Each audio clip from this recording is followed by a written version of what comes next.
انا لو رجع بيا الزمن دي الخطوات اللي هاخدها عشان ابدا في مجال الاي تي بشكل صح. بص يا معلم، الموضوع ببساطه، انت ما تحرقش نفسك وتاخد كورسات وتسمع للماركتينج وخد كورس معرفش ايه اللي بيخليك مش عارف ايه، وانت هتبقى تنين بعد الكورس ده، وانت هتبقى مفيش منك اتنين والشركات تجري وراك بعد الكورس ده.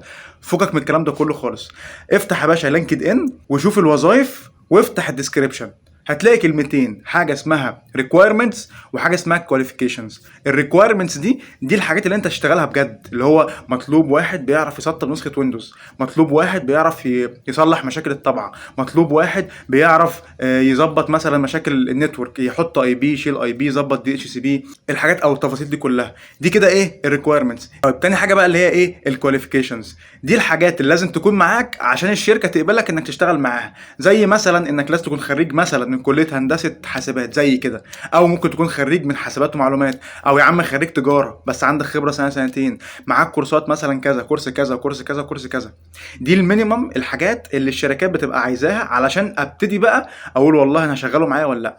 اما انت هتشتغل ايه بجد في الشركه، الريكويرمنتس دول. فانت هتعمل ايه؟ وببساطه هتفتح لينكد ان وتشوف لك 10 15 شغلانه، تفتح الديسكريبشن بتاعهم وتقرا الحاجات دي كلها. هتلاقي دايما في 4 5 6 7 كده كلمات مشتركين في كل الوظائف. وعلى فكره اغلب الوظائف اللي بالذات في المرحله الاساسيه او المرحله الاوليه زي كده الاي تي تكنيكال سبورت او الاي تي هيلب ديسك، بيبقوا محتاجين حاجات بسيطه او حاجات كلها مشتركه، زي مثلا اليوزر مانجمنت، زي انك تبقى عارف حاجه اسمها الجروب بوليسي، زي انك تبقى فاهم فاير وول، فاهم اساسيات الشبكات، عارف يعني ايه اي بي، يعني ايه سبنت ماسك، يعني ايه جيت واي، يعني ايه راوتر، ويعني ايه سويتش، عارف اساسيات الكمبيوتر، يعني ايه معالج، ويعني ايه سي بي يو، يعني ايه رامات، يعني ايه بي سي اي سلوت، يعني ايه باور سبلاي. لو عايز احدث الكمبيوتر بتاعي ايه الخطوات اللي كنت اعملها، طب ازاي اعمل باك اب للداتا بتاعتي بشكل مظبوط، طب لو حصلت مصيبه والجهاز ده ولع ازاي اعرف ارجع الداتا تاني بشكل مظبوط. التفاصيل دي كلها هنا بقى انت محتاج فعلا تاخد كورسات في الحاجات دي كلها. فعشان كده ما تضيعش وقتك وتقعد تجري ورا ناس كتيره، وتقعد تجري ورا ناس ورا كورسات كتيره وحوارات كتيره، وتعالى خد وتعالى روح، انت مش عيل صغير. بس انت بقى عشان تشتغل مش لازم تروح لبتاع الشغل الاول تقول له يا عم انت عايز ايه بالظبط عشان اعرف اشتغل بيه. هو ده اللي هتعمله. روح اعرف الشركات وسوق العمل محتاج ايه، وهو ده اللي تذاكره. ما تحرقش في نفسك على الفاضي. بعد يا عم ما ربنا يكرمك وتقعد على اول كورس ليك وتبقى شغال اي تي هيلب ديسك او اي تكنيكال سبورت، ساعتها بقى خد كورسات براحتك، ويا عم وروح كلاود ولا روح سايبر سيكيورتي ولا طير في الجو. بس اسمك معاك ماده تعرف تشتغل بيها وتعرف تمشي لك حياتك. بعد كده بقى انت لوحدك هتلاقي نفسك بقيت خلاص في المجال ودايس، وهيبقى عندك علاقات ناس كتير تتكلم معاهم، هيقولك بقى ساعتها خد الكورس ده او ما تاخدش الكورس ده. او انت حتى في الشركه عندك هتلاقي نفسك عندك نقط ضعف، اللي هو انا محتاج اخد الكورس المعين ده عشان انا عندي في الشركه في حاجات معينه لازم افهمها، فمحتاج اخد الكورس ده.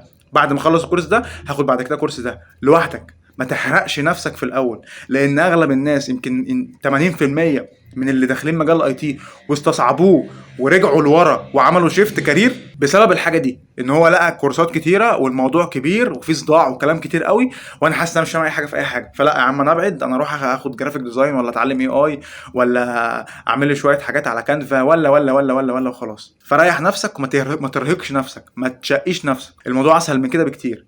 انا شخصيا وده اقسم بالله مش بماركت لك، مش بقول لك يا عم تعالى اشترك معايا وكمان حمضان ده، لا، بس انا شخصيا عرفت المشكله دي. انا الحمد لله خبره بقى 4 سنين في المجال ده، مجال النتورك وسيستم ادمن بشكل عام، فعرفت المشكله اللي بيواجهها اغلب الناس اللي بيخشوا المجال ده. عشان كده انا عامل مع نفسي كده دلوقتي دبلومه كامله اسمها الاي تي هيلب ديسك، هتاخدك من اول يعني ايه انت مش عارف اي حاجه في اي حاجه في الكمبيوتر لحد ما تبقى فاهم بالظبط السوق محتاج منك ايه، وانت معمول بالظبط على مقاسه. تخلص الكورس يا باشا ولا الدبلومه دي تروح تشتغل على طول، وتقول لي وتبعت لي على الواتس تقول لي الحمد لله انا اشتغلت يا باشمهندس شكرا جدا ليك، وانا ساعتها هشكرك، وهنبقى زمايل واصحاب ومع بعض في اي وقت، ومع بعض نقعد نحل مشاكل مع بعض للصبح.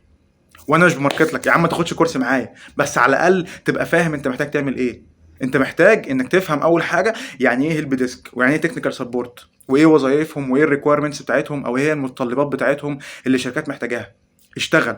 بعد كده بقى شوف نفسك، هو انا عايز اكمل في سيستم ولا عايز اكمل في نتورك؟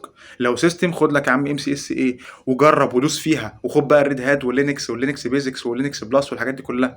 عايز تكمل في النتورك خد يا عم سي سي ان اي وسي سي ان بي وسي اي اتش وسايبر سيكيورتي بقى وكمل. بس مفيش حد بيبدا كده على طول، ما تحرقش نفسك، الدنيا اسهل من كده، انت اللي مصعبها على نفسك. وبره في الشركات محتاجه حد فاهم. مفيش واحد هيعمل لك انترفيو هيقول لك عرف لي ايه هي خطوات الاو اس اي لايرز، واشرحهم لي بالتفصيل. قول لي يعني ايه اي بي بالانجليزي، وبعد اذنك لو غلطت في كلمه بالانجليزي انا هفرمك. لا مفيش الكلام ده، مش عايز منك انك حافظ، محدش مهتم ولا حد عايز حد حافظ، هو عايز حد فاهم، عايز حد يعرف يشتغل معاه، فاهم، بيعرف يبحث، بيعرف يعمل ترابل شوت، عنده المبادئ والاساسيات. بس سهل على نفسك وما تحرقش في نفسك كتير. انا حاسس ان انا رغيت كتير قوي، كفايه لحد كده. انا استقول لك صح ازيك. يلا سلام.